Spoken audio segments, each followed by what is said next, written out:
Hey, what's up, metal and heavy music fans? It's Fled of Icarus again with MetalTrenches.com, and I've got 5 more metal albums that you do not want to miss. But before I do that, if you like to stay up to date with the best and brightest metal albums and bands from the underground and above, then stick with me by hitting that subscribe button down below. I upload new content every single week. Let's get into it.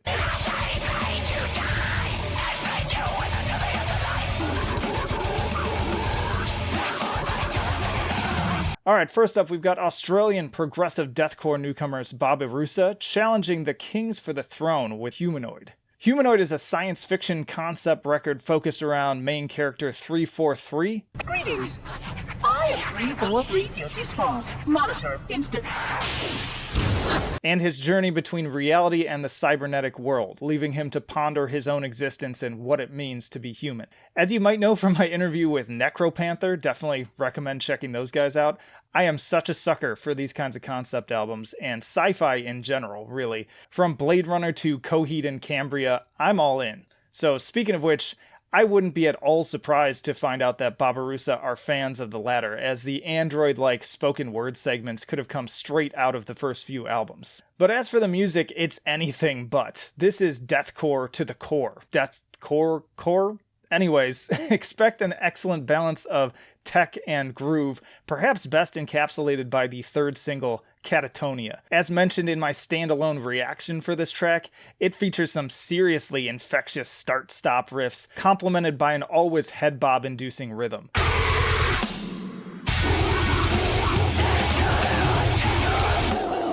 The approach to songwriting on the guitars in general would be right at home within the Unique Leader roster. Much like Crosis, Exocrine, and Xenobiotic, Babarusa prefer to pair all things brutal and technical with a more thoughtful side of prog and jazz.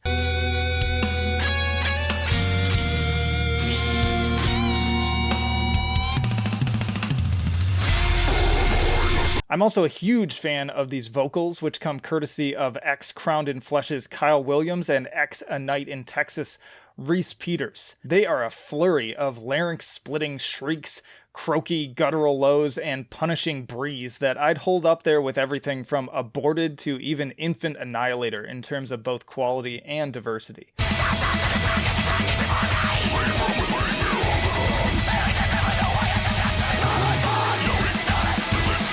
Humanoid is yet another album in an impressive stream this year that promises 2020 will be remembered as the year of progressive-minded technical death metal and deathcore bands. More importantly, Babarusa never lose step with their peers, even for a second.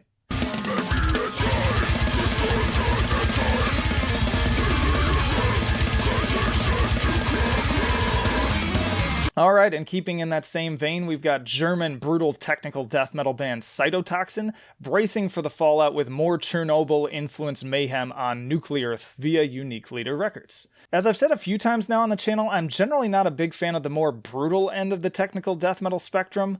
Once a band ventures too far into pure slam and guttural territory, I tend to just sort of lose interest. But when a band can adeptly meld those sickening elements into a broader sound, then count me in. Enter Cytotoxin and their nuclear fallout-themed mayhem. My introduction to this band was 2017's Gamageddon, and while I initially turned my nose up at the gas masks and seeming gimmicks, it promptly made me its bitch and ended up being one of my favorite albums of that year. And count me even more hyped when Cytotoxin dropped the music video for Dominus, as in addition to stepping up their usual technical chops, this track also sees them expanding into more melodic, proggy, and jazzy elements, a la label mates Crosis and Exocrine, and also the aforementioned Babarusa.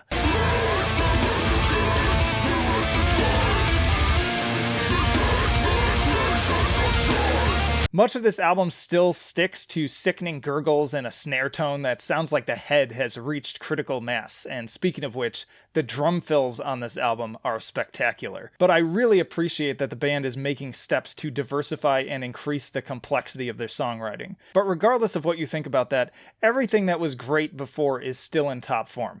I also like the almost arch-spiry, syncopated parts on Soul Harvester, but yeah, the snarls are sick, the grooves run like water, and the sweeps are more dizzying than ever. Yeah, sweeps it. Sweep it properly, please. Thank you. Nuklearth is another crushing album from what I would argue is among the best of a new breed of burgeoning tech death bands. Paired with Cytotoxin's seeming focus on longevity as opposed to the status quo, this one is another no-brainer purchase for me.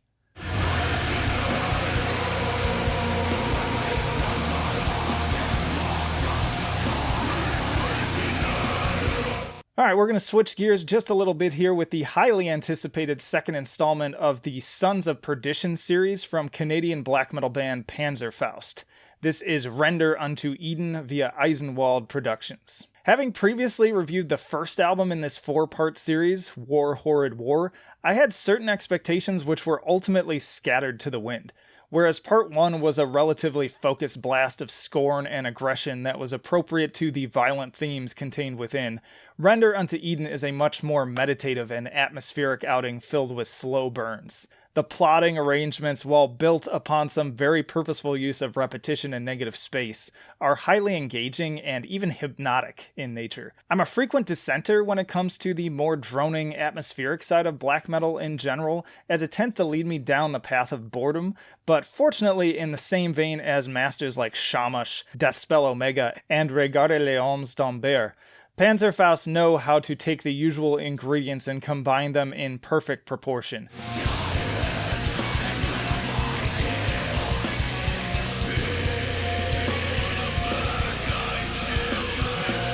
And to be clear, there are still some mighty bursts of cathartic energy to be found. It's just that their more sparing use makes those flavors all the more satisfying when they make an appearance.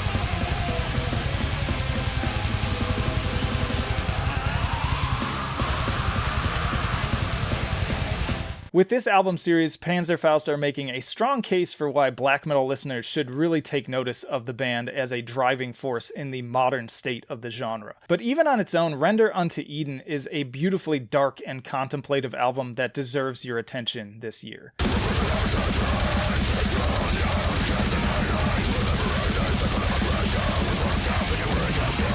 Alright, this is a very death-heavy episode, and another Australian band to boot. So we've got Australian death grind deathcore band Sensory Amusia, dropping the Megaton Bomb EP Bereavement via Lacerated Enemy Records. Holy fuck. Like, I was under the impression that no one but Cattle Decapitation could pull off their particular brand of raunchy guitar sound and perfectly balanced grind and groove.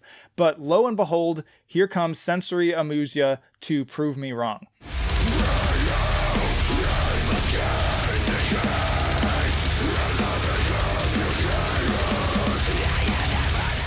This is 18 minutes of utter destruction. From the kickoff of Death's breakneck drumming to the final squealing riffs of Absolute, not a second is wasted on anything short of complete catastrophe. Vocalist Jai Dobelreich, and I'm sorry if I totally butchered your name, is an utter monster with deep growls that once more recall those of Cattle Decapitation's Travis Ryan. His pure intensity and expert use of cadence to complement the relentless driving rhythms is nothing short of a wonder to behold. And in addition to the headbanging chugs and arthritis-inducing sweeps, I also encourage you to listen to the opening of Pain with headphones in order to experience the full effect of these mathy, mind-melting riffs.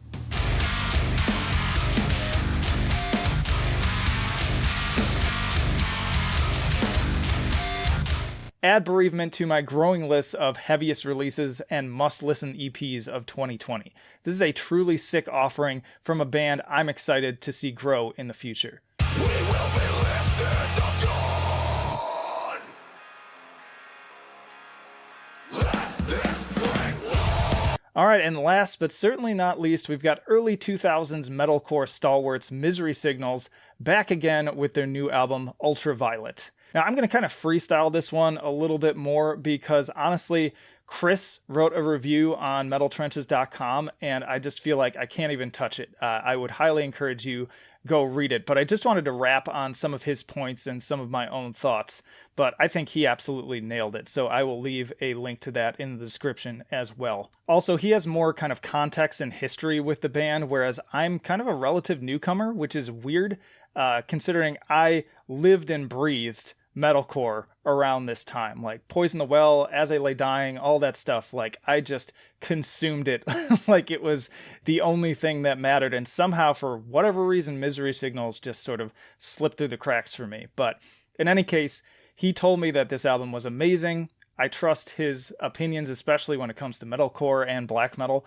And so I popped it in my playlist for a run, and what a great run it was. Like on a bright sunny day, finally just getting out of the house, get outside. It was the perfect thing. And more so than that, this album just feels like it popped out of a time capsule. Like I hear so many bands like from this era still making music, but it still sounds like modern era metalcore for the most part. There's definitely the same tropes there, but this album like literally feels like it was a lost album from that time.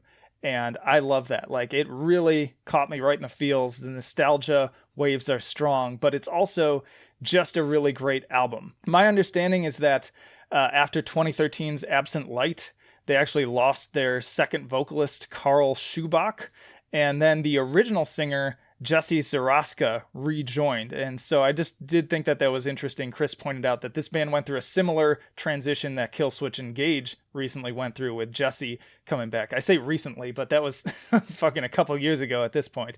Time's relative, right?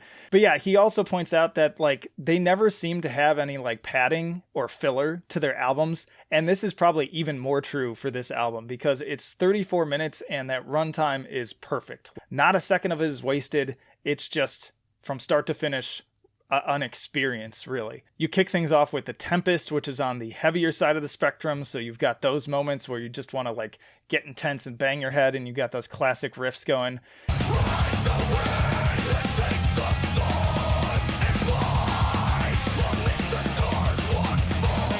But it doesn't also like just fall into simple breakdowns or really just like the big dumb kind of riffs, things like that.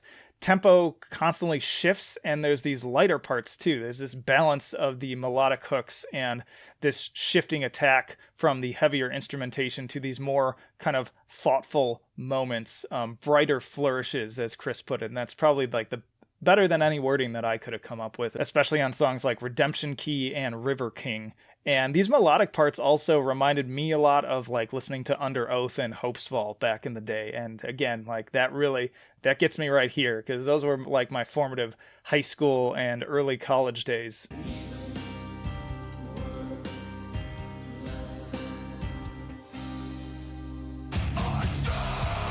But in any case, this is a fantastic album. If you love metalcore, especially like early metalcore from the late 90s and early 2000s, you need to listen to this album. It is stunning. I have only gotten to spend a little bit of time with it, but I really wanted to include it here. Like that's how much I loved it just from the first couple listens, and I can't wait to spend a lot more time with it. And I've also really for a long time now been meaning to dig back more thoroughly into their older catalog based on so many people who are like, what the fuck is wrong with you for not listening to Misery Signals? So I will eventually find time to do that.